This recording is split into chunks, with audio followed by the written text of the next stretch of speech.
Overtime here for the Broncos and the Bills. Deep ball down the field. The ball is intercepted. Oh my goodness! I feel like I let my teammates down tonight. He makes a miss. Catch and run of 24 yards. And they're going to call pass interference on Buffalo. 2 PI calls go against the Bills on this drive. Will Lutz on the field. And Denver's going to the AFC Championship game. You can't win with 5 turnovers. Fumble twice, threw 2 picks. When you shoot yourself in the foot like that, you don't deserve to win football games. So the 1 seed moved on in dramatic fashion. They await the winner tonight. It'll be the Rams and the Bears heading to Seattle next Sunday in the NFC title game. Clearly the headline from yesterday, though. And really, there's no precedent for this. Bo Nix gets injured very late in an overtime win. We find out afterwards that he's done. Our younger viewers, fellas, might not know the name Jeff Hostetler or the fact that the Giants were able to ride a backup to a Super Bowl win. But RC, trying to process this in the room, you're the 1 seed. You win that game. How do you move forward? I think first off, you have to say what Bo Nix meant to this team, not only in this game, but the entire season. The utilization of his legs, the clutch ability of Bo Nix. I think it's been underrated and underestimated how much his play has meant to this team's success. But when you're a great defense like the Denver Broncos are, you're having the conversation already. We can win with anybody. We can win with Jarrett Stidham. We can win with backups. In 2008, yes, we wanted Ben Roethlisberger to be the quarterback, but we felt like whether it was Dennis Dixon or it was Charlie Batch, if you give us an opportunity to win, you score 1 touchdown, we felt like we could win a football game. That's exactly where Denver is going to be. And for somebody like JK who won a Super Bowl with Nick Foles, you have to understand that the entire team understands stepping up and having to believe in that second guy. What RC just said, I mean, you put me right back there when you're talking about you guys knowing that you guys are going to be the reason, right? I remember Malcolm Jenkins after the Los Angeles Rams game when Carson Wentz went down, and you could hear a pin drop in that locker room. We all were like, what happened? We just lost our starting quarterback, MVP candidate. And Matt was like, no, we still got great players. They knew on defense they were great, didn't play a great game against the Patriots. We still ended up on top. But they played really good down the stretch. And I know the first thing these guys are going to be doing, they're going to be working on the snap count all week. They still got Sean Payton there, scheming things up. He was in his bag last night. You had Frank Crum, the fix 6 early on. The play action throwback across the field at 2 minutes. I mean, they were dialing them up. Now, they still got their hands full. Whoever comes out of this game is going to be giving them a run, especially if it's Houston. Jarrett Stidham has a handful of starts. Clearly, the stakes in the stage, never this significant. On the other side, it's clear how significant it was for Buffalo Swag. It was wreckage, man. You saw Dawkins in tears. You saw Allen in tears. Josh said, I let my team down today. Did he? He wasn't good enough. And we knew what Josh Allen needed to be in order for the Buffalo Bills to have an opportunity to go play in the Super Bowl. We've had much talk about no Mahomes, no Burrow, no Lamar Jackson. He's performed well against those guys. And this defense for Denver, I want to give these guys credit. But ultimately, Josh Allen accounted for 4 turnovers in this football game. The fumble before halftime, and they end up losing by 3, is going to sting for a long time, because that's a play, even if you get in the halftime, maybe the complexion of this game is different. You ask those type of players to play above what's needed in order for them to win football games, and he didn't match that. Missed throws, the turnovers in the pocket. The turnover on the scramble before halftime was egregious. Josh Allen at this point should understand that having the ball is a premium, and where it happened at as well. So he was right. He let his team down. And yet I wonder, RC, if it's the throw to Dawson Knox that'll haunt him even more. Josh Allen was crying after the game because he was correct. He did let his team down. We talked about the roster of the Buffalo Bills not being sufficient, especially when it came to skilled players, playing against the number 2 defense in all of football. But his team got him there. And that's what you ask your team to do. Can you get me there? And if you're Josh Allen, the fumble before half gives the Denver Broncos 3 points. You fumble again on the next drive. They scored 3 points again. You have a turnover on an interception to PJ Locke after your defense gives you the football, and you miss Dawson Knox late. There should have never been late game heroics by Bo Nix because Josh Allen should have shut the door. Lights out. Yep. No other superhumans in the playoffs at the quarterback position. It was his time. He did let them down. And this is how you're judged. That's when you're the starting quarterback, when you are Josh Allen, you're the best quarterback left in the playoffs. That's how it should be judged, right? But you also saw Dawkins, right, crying after the game too. We showed that strip sack right there. He got beat around the edge on the blind side. There were multiple people that had their plays. Cook had his play. You know, I don't want to lose sight. That team is not in that position to be there without Josh Allen. Mm-hmm. He is the sole reason why that team is even in a chance to win against the Denver Broncos and in the playoffs. But that's the way he gets judged. Yep. This time of year grades with a very, very sharp pencil. I think Buffalo clearly the wreckage was evidence that they were very, very well aware of that. It's extremely difficult. I feel like I let my teammates down tonight. Your emotions, you normally aren't this emotional for us. Is what has brought this on? Just missed opportunities throughout the game. It's been a long season. I hate how it ended, and it's going to stick with me for a long time. He said he feels like he let you guys down. How do you react when your quarterback who's done so much for you says that to you guys? He let us down.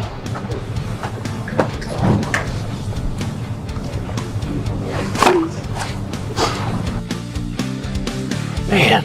Tough. Josh Allen now 0-7 in his career in overtime games, and talked about missed opportunities. Did have 4 turnovers in the game. He ties Aaron Rodgers and Steve Grogan for the most overtime losses to begin a career by any quarterback ever, and 3 of those losses have come in the playoffs, now tying Peyton Manning and Rodgers for the most overtime losses without a win in NFL history. I'm standing up for us, because what went on is not how it should go down, in my estimation. That play, these guys spent 3 hours out there playing football, pouring their guts out, to not even say, hey, let's just slow this thing down. That's why I'm bothered. He's talking about slowing it down and looking at it on site. Instead, New York says, hey, play on. There really wasn't much of a delay in this game. He called a timeout because he couldn't throw the challenge flag. What did you make of how this whole thing played out, Coach? First of all, a smart call by Coach, calling a timeout. Because basically what he's asking is, you guys, you need to look at this. Mm-hmm. Because this is a big play. I mean, this is one of the plays that could change the game either way, right? Yeah. And that was not the case. And so you sit there, and when I watched this play, I wasn't quite for sure, to be quite honest. Is it interception? Is he down by contact? I'm not quite sure. Now, obviously, they're saying he didn't possess the ball, that he was still struggling with the ball as he was going to the ground, and the defender makes a great play. But this is one of those things, you've got to review this. Mm-hmm. This is a playoff game. Now, with that being said, on the other side of the coin, well, Buffalo Bills, they turned the ball over 5 times. 5 times. Yeah. On the road against a top-notch defense. Well, when you do that, you're asking for trouble, right? So you can look at it either way. I feel bad for Josh Allen. They are wasting Josh Allen in Buffalo. His career is being wasted in a sense because he hasn't gotten to the big game yet. And it's sad to see. He has 7 losses in the postseason. In those losses, the Bills' defense allowing more than 31.5 points a game. It's a tough pill to swallow. Yeah, tough because it feels like Josh Allen is trying to do it all by himself out there and get this Buffalo team to a Super Bowl. Will it ever get done? We'll see. Let's go to the NFC, where the Seahawks dominated the Niners last. From a warm Chicago in September to here, it goes by in a blink. Marcus Spears, J.C. Kelsey, Ryan Clark. I'm Scott Van Pelt. Man, it's great to be together, and we'll talk about the team that will take on Denver and how the complexion of this AFC changed dramatically with the news that Bo Nix is out, but that's later. Swag, let's take our first pass at this Houston team, and you were early on the train that you felt like this wasn't just a nice team, but maybe a Super Bowl team. What's the most important thing for them to get right today to play Denver next? First of all, I'm recovering from Randy Moss saying swagoo as we walked in. Never thought I'd have that happen to me. That's another first. Shout out to Aria, my fishing dog. Listen, man, this is going to be about ball security for C.J. Stroud. Obviously, last week made me a bit nervous. He almost kept Pittsburgh in that game longer than necessary. And I think when you come into these elements with this weather, might I mention that this is a better New England Patriots defense that he'll face. So taking care of the football will be at a premium for both of these quarterbacks. The miscues, understanding where people were with him around in the pocket.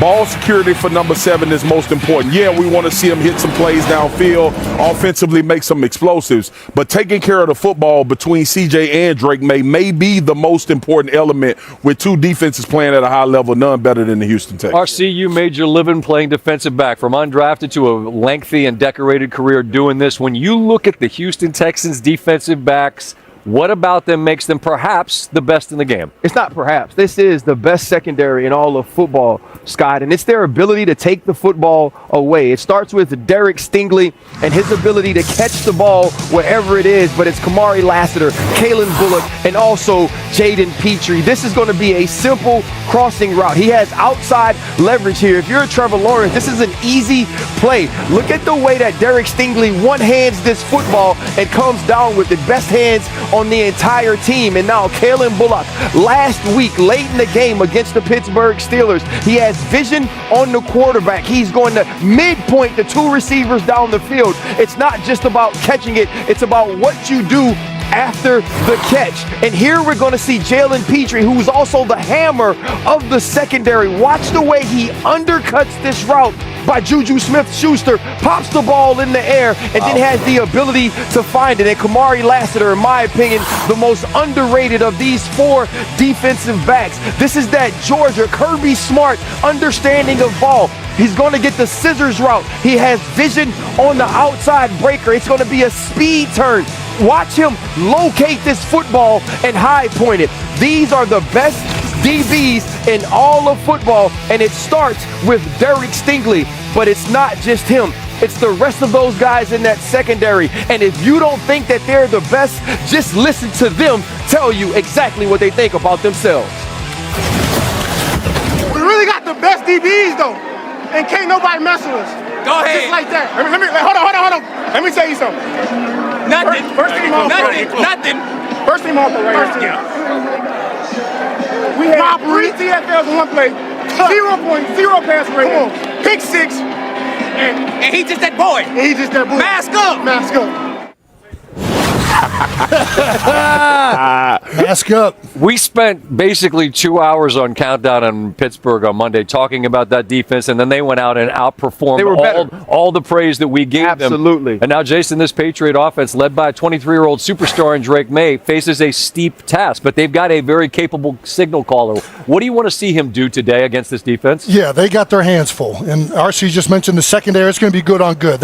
New England's bringing in the MVP candidate, Drake May, into this one. He's the best quarterback in 15-plus yard throws in the league. And we're going to see him versus secondary all night. He's been number 1 in attempts, percentage, under pressure, touchdowns, like all that stuff. And then under pressure, he can make plays, right? When things break down. And that's the thing that really stands out is his ability to extend, right? I think Houston, as good as their rush is, I love a speed option, short yardage. Hit him with the hezzy. That was an outstanding play against the Chargers last week. But one of the things that Houston does so well is they get after the quarterback, but they also will open up some of them lanes. They've been prone to giving up some pressure up through the middle and on scrambles when the rush doesn't get home. And Drake May made the Chargers pay numerous times. This is his biggest run of the day last week. I believe he is going to have to be active with his legs to have success today against the Houston Texans. I'm just going to say this, though. Your sneaking hat is phenomenal. It's my warming hat. I mean, top notch. Yeah, thank you. I wish you could button under your chin. You might be. He could. I see. It's like a helmet. It's got a button. It's got a helmet, but that beard is going to make it prohibitively difficult. My head's too big. All right, plenty more to come, obviously, on this game as we welcome in senior NFL insider Adam Schefter, Domino's pregame headquarters. Some news around the National Football League. And Adam, the team that Houston eliminated from the playoffs, Pittsburgh, continued this season of change. Mike Tomlin steps down, but Aaron Rodgers, perhaps a path back there. What can you tell us about maybe him running it back again in Pittsburgh? Well, Scott, we know that the chances of Aaron Rodgers returning to Pittsburgh were reduced when Mike Tomlin stepped away. But the fact of the matter is, the Steelers left it open with Aaron Rodgers and expressed an interest in bringing him back. He was non-committal. He did not tell the Steelers that he wanted to retire or return. But one thing was very clear. During their exit interviews, the players made it very clear, almost to a man, that they wanted Rodgers back next year. And now they're also talking to Mike McCarthy. We'll see what happens there. Meanwhile, the New York Giants finally closed out their 5-year deal with John Harbaugh that they have been expecting since Wednesday when he came to visit the Giants complex in New Jersey. The two sides were working on an arrangement. John Harbaugh now will report directly to owners, not the general manager Joe Schoen, but that 5-year deal is complete. And speaking of completed deals, the Atlanta Falcons completed a deal last night to make Kevin Stefanski their next head coach. He had interest from other teams,